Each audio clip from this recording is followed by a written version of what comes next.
Welcome back to Swiss Watch Expo. Today we have something very exciting, a recent release from Rolex that everyone has just been dying to get their hands on, and we are very lucky enough to have one of these in stock, so stay tuned.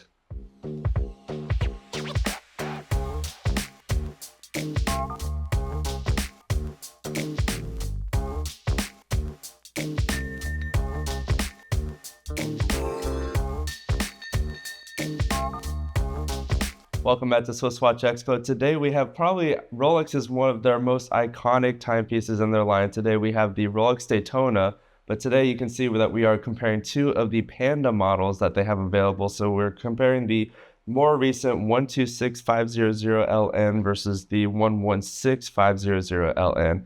And while you're just taking a look at them at face value, there's not a lot of major changes that they made to these timepieces, but there are some subtle changes that I personally appreciate that they made on this model here.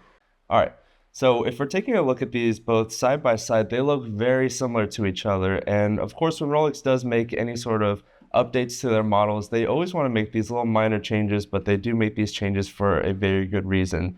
So the first and number one thing that you can notice right away is if you look right at the subdials, you can see that those are a little bit thinner on the 126500 model. The more current model here. So you can see they kind of slimmed it down a little bit.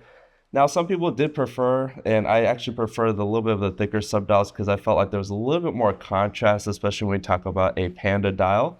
But some people do love the simplicity and how they kind of slimmed it down there. Also, if you take a look at the indices on the hour markers, you can see on the more current model that those are just a little bit slimmer, a little bit smaller on the dial itself. And again, it's just a very minor change that they made to that timepiece here. These are still both in the 40mm case size. Both of these still have a 70-hour power reserve.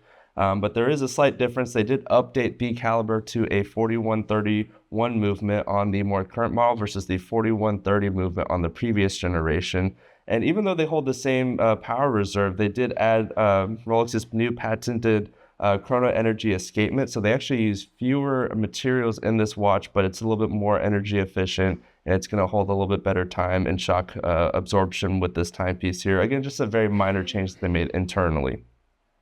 Now, taking a look externally, again, if we look around the bezel there, you can see they did make a slight modification to the bezel. You can see that they kind of added this stainless steel ring around the bezel insert, which is really cool. I think it almost looks reminiscent of like a Speedmaster bezel, and it's really cool because, again, it still has the ceramic bezel on there.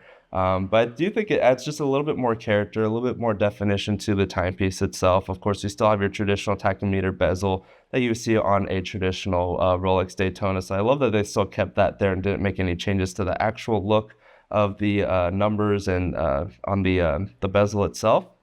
And then if you take a really close look here, there's another minor detail that they've made changes on. So on the current model, you can see those lugs reach out just a little bit further. They're just slightly thicker. So you can see on the bracelet itself, it does reach out closer to that little end link right there.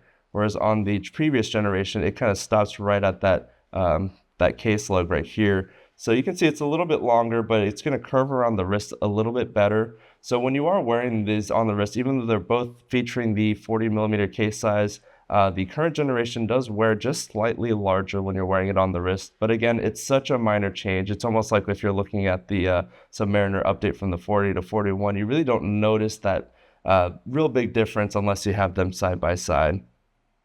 Another big change that they made, and again, it's very minor here, is if you look at the crown guards next to the crown right here, you can see that it is just slightly thicker than the previous generation.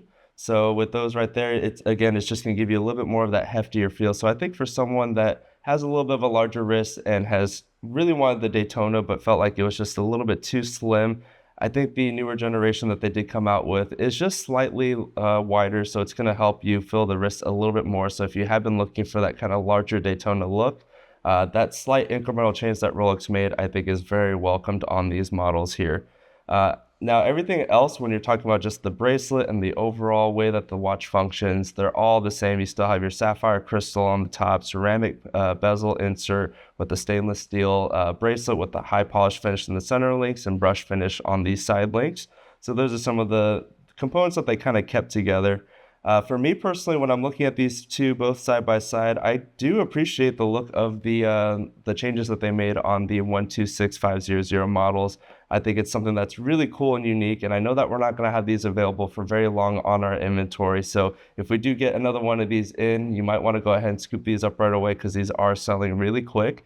And we're very fortunate to have one of these. Now, what I wish they did was add the addition of the exhibition case back on this model. Of course, they did it on the Platinum model last year, but I was really hoping they would do it on this model, and I am a sucker for those exhibition case backs. But maybe at some point, I think Rolex is starting to use those exhibition case backs a little bit more to show off their in-house movements.